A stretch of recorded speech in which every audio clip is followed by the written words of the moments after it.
एक अन्य प्रश्न मित्र ने पूछा है, नचिकेता ने मनुष्य की तुलना अनाज से की कि मनुष्य अनाज की तरह पकता है और मर जाता है और फिर अनाज की तरह ही फिर उत्पन्न होता है। इसका क्या तात्पर्य है?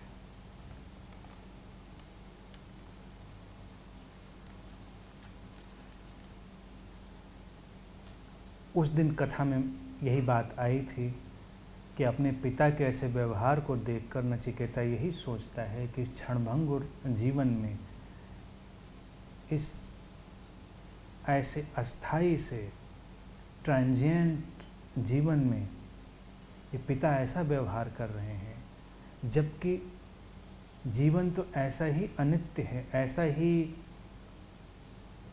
क्षण क्षण बदलता हुआ है। जैसे अनाज पकता है, समाप्त हो जाता है और फिर से उगता है।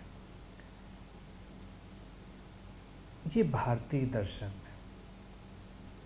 जीवन की चिरंतन अनंत धारा का दर्शन। भारत के ऋषि हमेशा जानते रहे हैं कि जीवन अनंत है और अनाज एक बड़ा ही साधारण सा और बहुप्रचलित प्रतीक है, बड़ा समझने जैसा है कि प्रक्रिया जीवन की ऐसी है जैसे एक बीज उगा, पका, अपनी परिपक्वता तक पहुंचा और फिर समाप्त हो गया, लेकिन फिर उन्हीं बीजों से फिर नए बीज आने की प्रक्रिया प्रारंभ होती है, नई फसल आती है। यानी कि फसल जो आती है वो उन बीजों से ही आती है जो पहले की फसल थी। जीवन ऐसे ही निरंतर आगे और आगे चलता जाता है, जो पिछली धारा से उतना ही जुड़ा होता है। इसी को जन्म जन्म की धारा कहते हैं। ये तुलना फलों से भी की जा सकती है, ये तुलना किसी भी चीज़ से। मुख्यतः अनाज की तो चर्चा उसमें है, लेकिन बीज, ये बीज जैसी घटना है। क्योंकि फसल लोगों को जल्दी समझ में आती है और उस समय खेती का वातावरण चारों तरफ ज़्यादा होगा, लोग कृषि में रुचि ज़्यादा लेते होंगे, तो ये अनाज का प्रतीक नचिकेता के मुँह से ऋषि ने ले लिया होगा। लेकिन कहने का अर्थ यही है कि ये एक बीज बनने की यात्रा है। हम अपनी इस यात्रा में बीज बन जाते हैं, पकते पकते अंत फूल, फल और फिर बीज, और बीज से फिर अंकुर, फिर वृक्ष, फिर फूल, फिर फल, फिर बीज, ऐसे ही चलता रहता है। ये अंतहीन यात्रा है, अंतहीन यात्रा है। इसीलिए नचिकेता उसमें ये प्रश्न अपने अंदर लेकर आता है। तो फिर पिता इसमें ऐसा आचरण क्यों कर रहे हैं? इस जीवन में ये विजय पाने की लालसा, ये चालाकी, इसका क्या मूल्य है? ये तो बार बार जीवन ऐसे ही आता है और जाता है। बार बार हम वही गलतियां करते हैं, बार बार हम उन्हीं ऊंचाइयों और नीचाइयों से गुजरते हैं। ये पुनरावृत्ति जैसा जीवन है। तो इसमें अपनी चेतना की छलांग कब लेंगे हमारे पिता? यानी कि व्यक्ति चेतना की छलांग कब लेगा? अगर वो एक छलांग नहीं लेगा तो ये पुनरावृत्ति चलती रहेगी। जीवन निरंतर एक रिपीटिशन में जाता रहेगा और वही हर व्यक्ति के अंदर की कुंठा है, हर व्यक्ति के अंदर का फ्रस्ट्रेशन है। निराशा, अवसाद और तनाव का और कोई कारण नहीं, केवल रिपीटिटिव लाइफ। तो उस पुनरावृत्ति के जीवन में आधुनिक समय में व्यक्ति कोशिश करता है कुछ नया करें, कुछ नया लाएं, और हर नया एक दिन पुराना पड़ जाता है। जब तक हम इस चिरंतनता के आनंद में ना उतर जाएं, यानी इस अनंत के सौंदर्य में ना हम डूब जाएं, तो हर नई चीज़ पुरानी पड़ जाती है।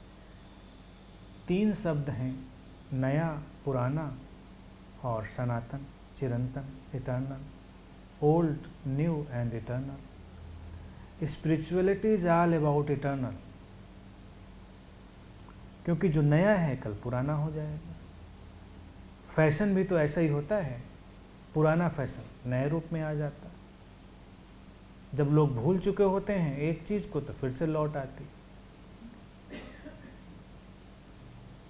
जीवन इसीलिए बदल बदल कर उन्हीं रूपों में हमारे सामने आता रहता है।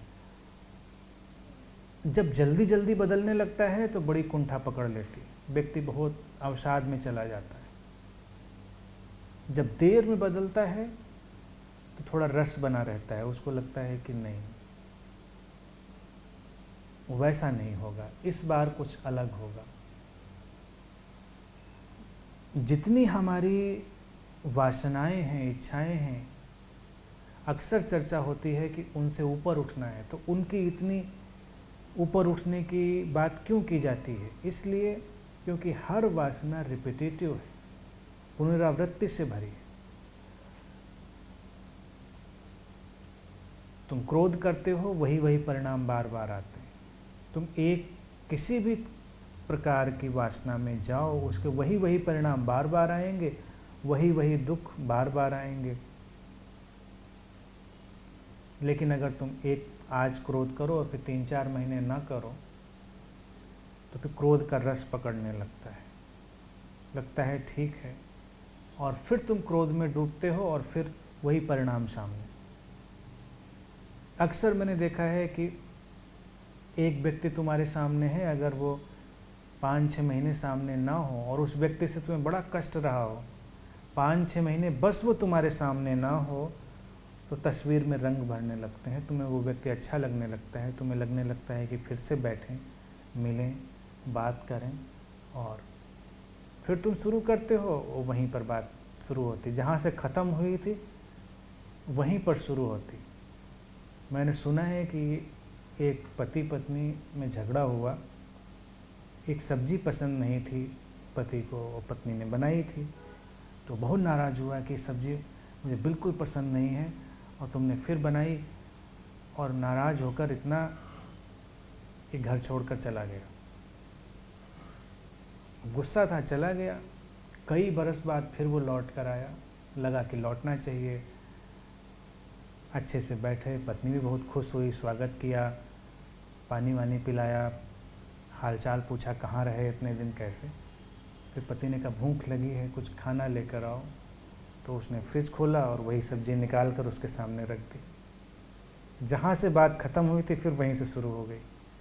तो जीवन ऐसा ही रिपीटेटिव है, और बुद्धिमान व्यक्ति वही है, एनलाइटेंड वही है जो इसको जितनी जल्दी हो उतनी जल्दी देख लेता है और इससे बाहर छलांग ले लेता है। तो नचिकेता वही इशारा कर रहा है इसमें कि अगर पिता को ये दिखाई दे जाए तो वही गलतियां वो बार बार नहीं करेंगे, कुछ श्रेष्ठ का चुनाव करेंगे, जिसको मैं कहता हूँ सिंपली द बेस्ट, उसका चुनाव करेंगे। अब गाय ही देनी थी तो अच्छी सुंदर स्वस्थ गायें देते, तो गायें देने का आनंद भी आता उनको, या जो भी वो कर रहे थे बहुत अच्छा अगर कार्य करते तो कार्य करने का ही अपना आनंद होता। भगवान बुद्ध 2 उदाहरण देते थे, उनके बड़े प्रिय उदाहरण थे। कहते थे क्रोध से किसी को नुकसान नहीं होता, क्रोध उस अंगारे की तरह होता है, जब तुम उसे किसी के ऊपर फेंकने की कोशिश करते हो तुम्हारा हाथ पहले ही जल चुका होता है। दूसरे के ऊपर गिरा या नहीं गिरा ये तो निर्भर करता है, दूसरा बच गया, डक कर गया, किनारे हट गया, या वो शांत रह गया, लेकिन उस अंगारे ने तुम्हारा हाथ तो जलाया, ये तय है। फिर वो कहते थे कि जब तुम किसी को सुगंधित पुष्प भेंट करते हो, खुशबूदार फूल देते हो, तो दूसरे का क्या हुआ नहीं हुआ, उसके अंदर खुशबू आई नहीं आई, ये बाद की बात है, लेकिन जब तुमने फूलों को हाथ में पकड़ा होता है तो तुम्हारे हाथों में खुशबू पहले ही आ चुकी होती है, इतना तो तय होता है। तो चुनाव ये करना है कि तुम्हें अपने हाथ में फूल लेना है या अंगारा लेना है। इस बदलते हुए जीवन में बस इतना ही करना है।